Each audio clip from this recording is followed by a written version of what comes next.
3:31 p.m. ETThe African athletes who have gone missing at the Commonwealth Games in Australia have not broken any laws and are still within their visa conditions, but face a difficult road if they are aiming to seek asylum. On the Gold Coast this week, Cameroon athletes were the first to depart the athletes' village without explanation, with 8 members of the African nations delegation walking out in the middle of the night, 2 of whom were still due to compete.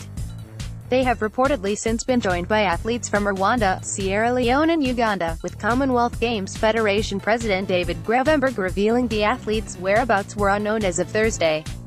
But he emphasized that the athletes had not broken any laws. These athletes are guests here in Australia.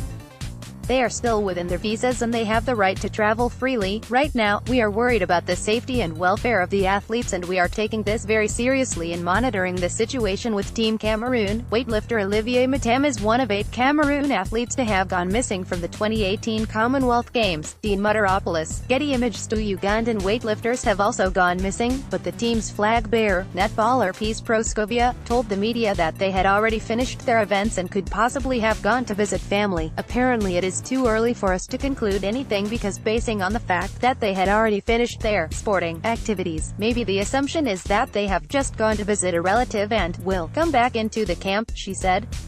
The events of the past week are not without precedent in Australia, or indeed at most international multi-sport events, with the Melbourne Commonwealth Games experiencing a similar situation 12 years ago. On that occasion, it was athletes from Sierra Leone who left without notice. And in what may have inspired the athletes from Cameroon and others to follow suit is the fact that all 14 athletes were later granted asylum. Sarah Touré of Sierra Leone competed at the 2006 Commonwealth Games in Melbourne, and was one of 14 athletes who later gained asylum in Australia. Adam Pretty, Getty Images. Speaking on radio station Triple J's Hack program, President of the Refugee Council of Australia, Paul Power, explained why the athletes from Cameroon may have walked out. In the north of the country there is violence from Boko Haram, the Islamic extremist group. There are 210,000 people displaced in northern Cameroon as a result of that violence, Power told Hack.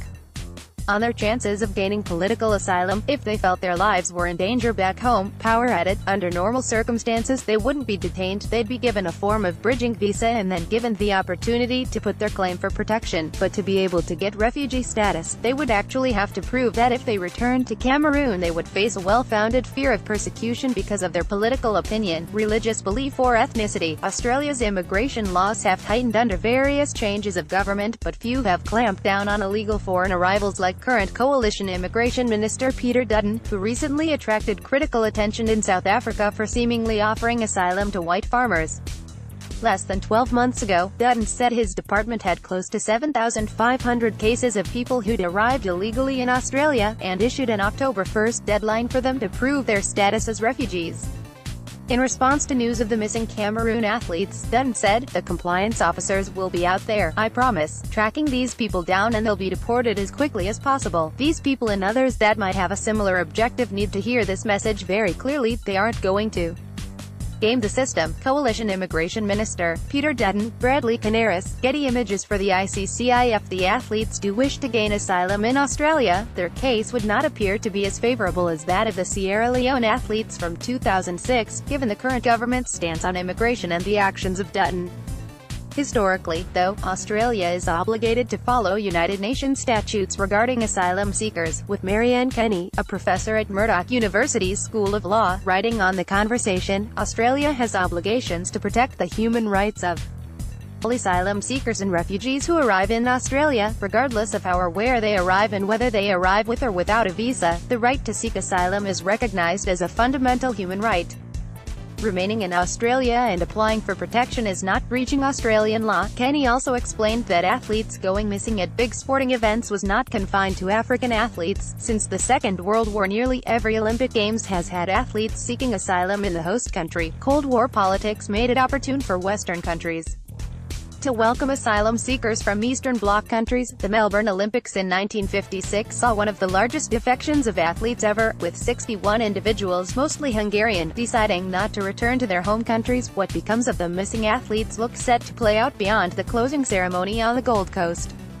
But with their visas extending through until May 15, they have time to either leave Australia, or apply for asylum, without having broken any laws. AP and AAP contributed to this.